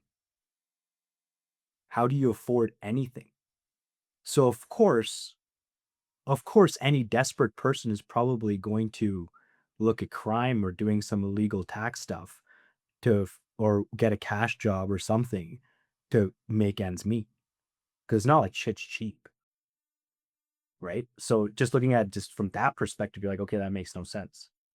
And then you look at like a Tim Hortons worker, or I worked at a flight center as a flight instructor when I started my career. You have to work in a certain place for 4 years and give a certain amount of hours, and you can't leave. You can't get another job if you want to become a permanent resident of the country to maintain your work visa. So this kid who's working at Tim Hortons for 5 years, they have to because they're just trying to get a permanent residency to be able to get a real job with their career. or their schooling they went to, right? Like you can't be a commercial pilot for my airline or Air Canada unless you're a permanent resident of the country. So now these people are working at a job where I had to live in my car for a year. They're doing that for 10 years because they don't have enough hours to become an immigrant, to become a permanent resident, to be able to get a job at a real airline that pays real bills. So if you look at it as a cycle, it's not the individual's fault, it's the system's fault. And the way the government did it is wrong. Yes, we needed immigrants because people in the country were just not doing the jobs that needed to be filled. No one was doing these jobs at this point. So they needed to fill it. So they're like, okay, let's bring immigrants in to do this job because we have to. And now let's wrap them into this job by making them do it for 5 years and keep the cycle going. So now Canada or the government has created this huge separation between lower middle class to upper middle class to upper class. So there's a huge spread which we never had. We were kind of balanced, and now we're spread, and now we're more like America, where like there's a lower poverty black population versus high quality white people, right? So now we're creating this spread, and now anytime an issue happens, we're like, fuck that brown person, Right. right? So Yeah, that's a good. it's a systematic issue, which bothers me so much because my parents just moved here a few years ago, and my dad is 65, working at a bank. He had to redo his education at 64 to work, get a job, and now he's doing a CPA at 65 to just work. At 65, he's doing that. So you can't go all brown people are bad because they're not. They're desperate, right? They're just trying to live in a society, right? Yeah, I mean, there's a lot there. I think, I've always found myself very in the middle on most things. I find that's where a lot of the logic lies, because it's Mhm, that famous quote of like, what is it like? Liberals ruin everything. Conservatives are going to fix everything, but fix nothing. Right? It's like this cycle, and we vote mhm. one party, and the other party goes back. Yeah. But I think it's like anything, right? It's like if you only show cops on the media having bad practices, then you're going to think every cop is bad when really 99% of them are good people. And now it's become that way with immigration because, like, there was recently a huge drug bust in Toronto. It was like 37, 38 people, and they're all brown guys, and they magnify that. But then I just think to myself, like, and I know the answers, but it's like, are you like, there are people that are immigrating to the country that have like legit serious criminal records. Yeah. And then you bring I shouldn't say those people, but like you bring that group of people in along with people like yourself, your parents, some of my friends that have immigrated here, and you're lumping them all into one group. Well, we don't do that in society. Like murderers, rapists that are just say white that are born here, we would never put them in the same group as someone like me or people in my family.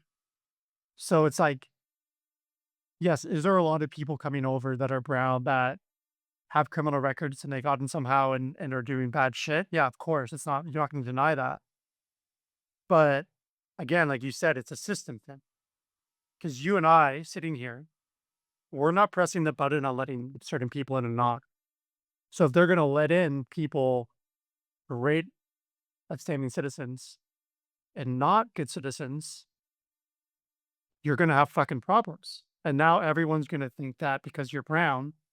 And I always use the example because it's like, if you get someone like you, if you threw on like sweatpants and like a regular shirt and you go into a place versus like, you make good money. So you wear like, a nice suit or nice clothes and go in, people are instantly going to have this complete polarized perspective to an extreme that one outfit is going to be like, you're one of the criminals that came over that's going to fucking rob people. Or the other one is that you're like one of the doctors that came over. I don't know, man. I just think it's all, that's why I never really, no, I don't really have like a political like identity because I think it becomes like very cult like, where it's like there's a lot more nuance here. Cause like what you just said about the 26 hours stuff, Like, being a general manager in the restaurant industry, I had many staff that were at those hours, Yeah. and it was tough.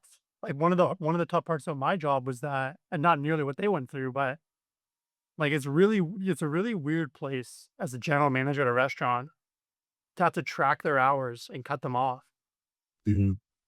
because the overtime is 88 hours in 2 weeks for Canadian citizens, so 44 per week. So our best staff, if they wanted to work 44 hours a week, of course we're gonna do that. Yeah. But what if your best staff, which has happened, your best staff member, one of them is, immigrated here and is brown, you have to cap them at 26, but their earning potential is almost double that amount of hours. But now I have to be like, "Sorry, you can't cover your rent." And then the system then puts that on like a 100K a year general manager Yeah. who has no like, I don't have any immigration knowledge. No one ever taught me how to have those conversations. Like, this is You're just fucking following the crazy. rules. Yep. Yeah. This is fucking crazy. And if I don't Yeah. follow those rules, I get in shit. Break the law, labor laws. Yeah, I think it's kind of backwards. But yeah, I was very interested about your experience with that whole process. And now hearing about your dad doing the CPA, it's kind of like the wrong people coming over are like getting better treatment than the right people coming over sometimes.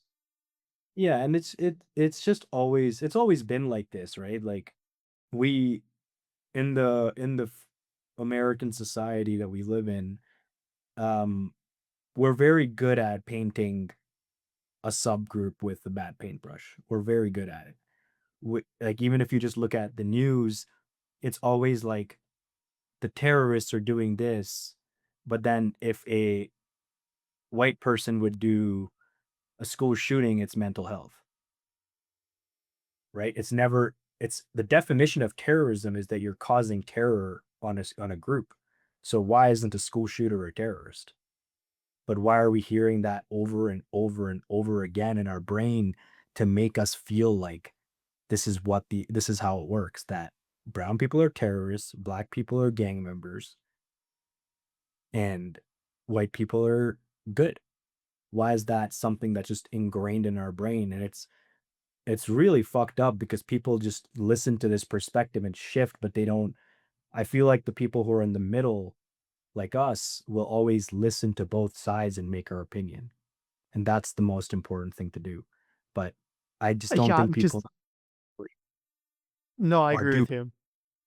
And then you just look at shit, and like one of the funniest ones that, not funny, but one of the craziest ones that I always see. Yeah, maybe the craziest statistic is seeing how much money people make in Congress in the States off the stock market, right? It's like, you know that those are criminals too, right? Like, oh, they bought this fucking military thing stock. Trump announces a war in Iran. The stock goes up. They make like 100 grand in a week. And then like the what was the one I saw? It was like the average salary of a congressman versus their net worth. It's like, so you are worth $80 million on a 200K a year salary. Yeah. The best one was what's her name? Nancy Pelosi. And by the way, there's a conservative guy that's really bad at it too. So I'm not picking like a fucking left versus right side. I think they all do it. But there's Nancy Pelosi beat Warren Buffett 2 years ago in the stock market. You're telling me some politicians beating the best stock investor ever? And then that guy, I don't know if you saw this. Did you ever see the Nancy Pelosi's tracker? I've seen some stuff about it, but I'm not up to So date. do you know who Caleb Hammer is? The financial podcast guy? He's got like No. the biggest finance podcast in the world. And he was on Rogan recently and he said that he put $1,000. So it's an app. And what the app is you put whatever capital you want into it and it auto buys all of Nancy Pelosi's stock buys. And the app just takes a percentage off of it. And he said he put $1,000 in like 4 months ago and it's already at 10K. So some guy, some like, because I love nerds. They're my favorite people on the planet. Yeah. But there's some fucking nerd. And by the way, when I use the word nerd, I use that like in a super endearing way because like I just can't operate that way, and they make the world go round. And it's always funny when people make fun of nerds. I'm like, you know, when your Wi-Fi goes out and you start freaking out and shit, like, who's the first person you're calling? A nerd. when we were operators in the restaurant or granted hospitality and great with people, there'd be like tech issues, the printers would go down or whatever. Who's the first person you call? Yeah, the fucking small little nerd over in fucking BC. You're like, please save us. But yeah, no, it was just like that guy created that app, and so many people are just like banking on it. I never dabbled into it because I just feel like maybe there's gonna get legislation passed that's gonna fuck people over. I don't know. But Yeah. like I do think one thing though about this with Elon Musk buying Twitter is that I do think a lot more people are awake to that kind of stuff now more than normal because now like I forget the exact numbers, but like when they do polling and surveys for like your faith in um mainstream media, it's at the lowest it's ever been. And because now you can listen to a podcast with 2 finance experts from Harvard telling me, like, long form, like, what's actually what these Congress people are doing and how fucked up it is, and then people are like, "Oh, fuck, I had no idea that these people that we like." That's why I think people that, like, champion politicians are, like, kinda cringe for me, Yeah. because like, all of them are almost not say all of them, most of them, it's to get to the very top levels are doing some really sketchy shit across the board no matter what their race, creed, or origin is or party. Um And then, like, you talk to, like, boomers, like, guy like my dad, right, or his friends, they're like doesn't matter who the politician is, you can just pick one, and they were like they treat them like how we would treat Kobe Bryant, just, like, super cringe to me. Yeah. No, Like, I this don't I guy don't think about politicians can't be put on a pedestal. That's why I find it so corny what's happening with MAGA and stuff right now, where you're putting an individual at such a high stake or high, like almost like a god power, which we used to do when we had kings and queens. We don't do that anymore. So it's really no, weird to me that people do that now. I've it's never kinda been that. it's I'm always like I would always vote based on, like, the lesser of 2 evils. I've never said this publicly, but I'll just say it, I don't care. Is if I was in the States for that election, I would have voted for Trump. But when you tell people that, they lose their minds because they don't gain the Yep. understanding. Because it's like, okay, so if I say that, let's just think about this for a second. I'm not saying that I think he's a good person. I'm not saying that some of these policies that he does are fucking terrible. I just look at the 10 main things in my life that I think are the most important, and I just vote for the person who I think is gonna win on majority of those sides. And he basically mainly won off closing the border, but it's one of those things though where you also like I went to the States and I was it was really weird for me. It was, not dystopia, but there was, like, a neighborhood where there was, like, mega sh shit, like, flags on their houses, Donald Trump fucking posters and stuff, and I'm like, "I've never seen that before." No. Yeah. And that to me is like, okay, just because I would have voted for Trump over Kamala, if you think in 1,000 years that I would ever put a mega anything anywhere or a picture like, anywhere, like, are you fucking crazy? Like, that's so insane to me. It's so cult-like. It's like yeah, that's a good point. It's so fucking extreme where it's like, holy fucking shit. For a papa, do you know who Andrew Callahan is? Channel 5 News? Yes. Yeah. Yeah, I think he's the best interviewer and journalist in the world. And what I like about him is he keeps his opinions on his videos out of it. So he's gone to like BLM rallies, he's gone to like mega rallies, LGBTQ, like all the different ones. And he just asks questions and tries to gain an understanding. He doesn't do any gotcha. He doesn't try to set people up. He just asks them their perspectives and you listen to it. And the one he did on the mega side, like it was just crazy. Like Yeah. these people are yeah, like a king. Like it's no Yeah, like it's yeah, it's no, very weird to see it happen. Like I went to America quite a bit during the election for work, and I'd go to pretty red states, and it was very interesting to see how it was compared to even just Canada. Right now in Alberta, you see a lot more with the separation and stuff, but before that, you never really saw it. You never really saw like so much. propaganda towards one side. You kind of everybody made their opinions, but now it was very interesting to see it because I never saw that before. And I It's grew up crazy. in Dubai where it was like the king is God. Like, Right. so it's almost comparing to that, it's like, damn, you're seeing this. Like, it's weird because we were told like the king's picture was in every room, you know, like we thought he was the best. Like it was just ingrained in our brain. But now you're seeing that happen in our society, and it's very weird to see Very that. weird. Yeah. Super fucking weird. The one story I always tell that I think people enjoy is during my last year as the GM and had all my leg issues, I was super lucky someone walked in the door and applied. And I knew pretty quickly she was special. And so I decided to spend a lot of my work week developing her to become a GM so she could take my place when I have surgery and dip out. And yeah, and I would say now she's probably one of the highest paid GMs in Ottawa and probably one of the best GMs. And that's 99% her. She's like just a special talent Mhm. of a human. And she'll be better than me eventually at the GM role. And we had a couple of drinks one night after work to celebrate a promotion. And we actually found out in that conversation that we differ a lot politically. Mhm. And that's one of my most special relationships in my life. So it's so special in what she did for me because when I was on medical leave, I was half medical leave. I was only 3 days a week. Dude, I just came in for service 3 days a week. Like I didn't do anything. She ran the entire restaurant, but that was her like testing ground to see if she can do it. And so she did a lot for me in my life. So every 2 weeks we do an hour long call and I give her mentorship and coaching on just life in general. And I was like, it doesn't matter who I sign, how much money I make. I don't give a fuck what happens.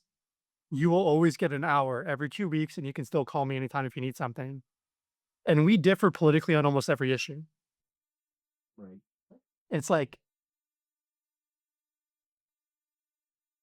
if you allow this like propaganda machine to make you hate people because of who they vote for, most people that you talk to are very similar. They might have a few things, different states for abortion, maybe, or immigration, but no one's that radical in real life that I've met outside of like, going to that red state or that weird town or whatever.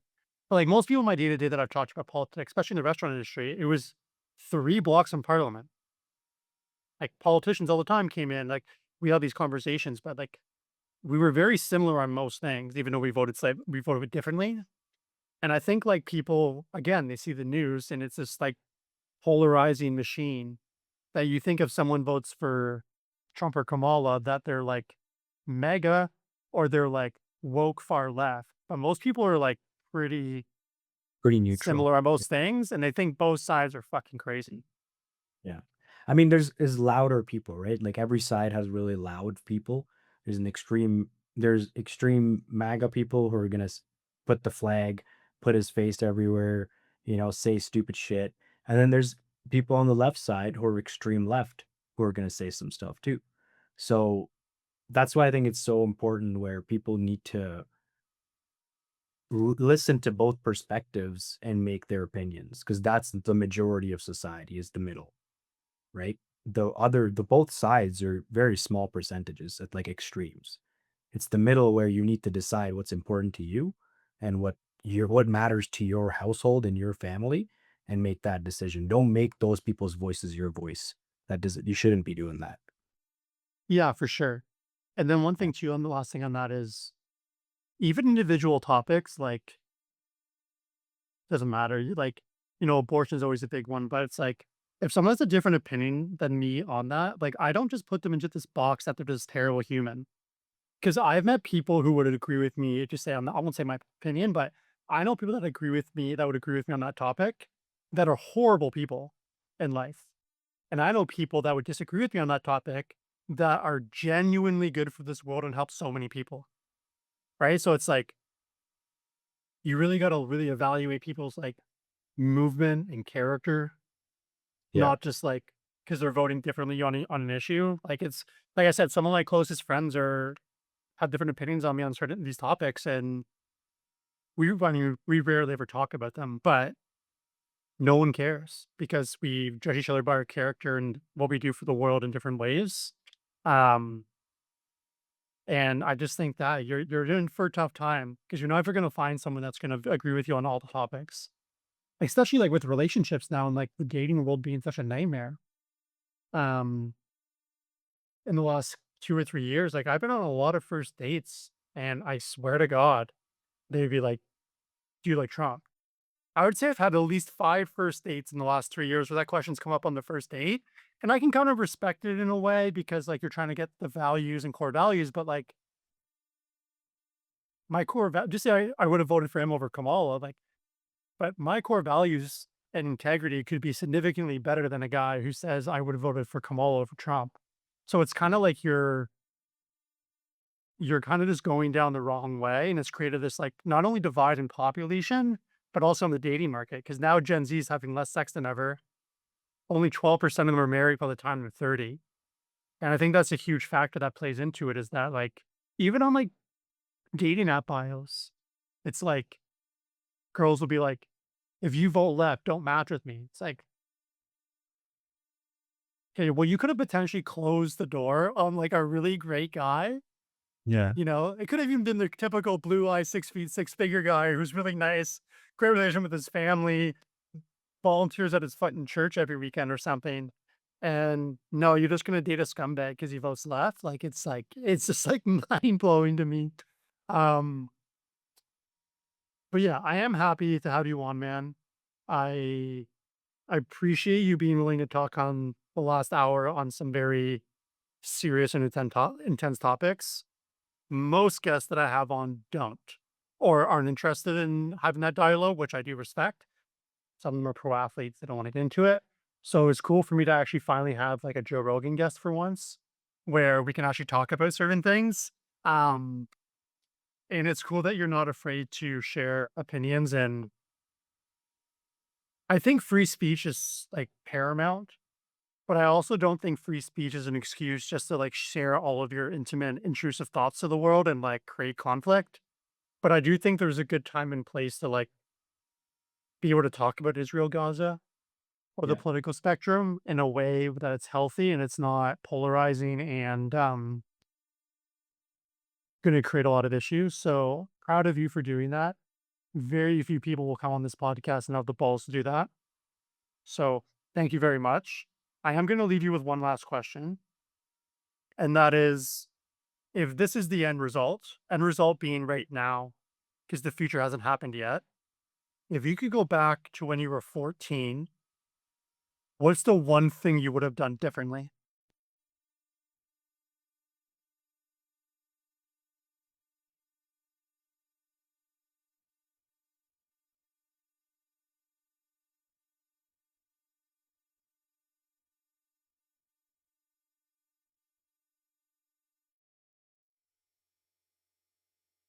Gone to therapy quicker, Got it. earlier.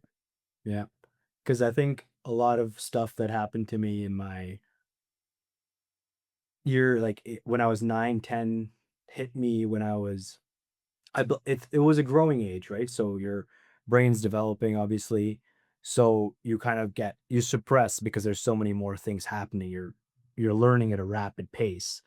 So nothing really hit me until I was like 24, 23, 24. And that's when it was like everything happened at once and your whole life is crumbling down. And that's when I don't think I went to therapy until like mid 25. And that's when I started to get more of a clarity on life and clear stuff up and be at the point I am today. So obviously, like we talked about it earlier, probably a couple of hours ago, what you say, "Oh, I wish I did this 5 years ago." So it's hard for me to say I wish I went to therapy quicker, then life would have been different. But I don't think I would be the man I am today if I didn't have the stuff that I went through at 24, right? So would I change it? Probably not. But if I had a son or a daughter who went through what I went through, um, I would probably help them go to therapy right off the bat, just to help them kind of maybe like learn from that. but I wouldn't be at that perspective unless I'd gone through everything I went through. So, would I change it for myself?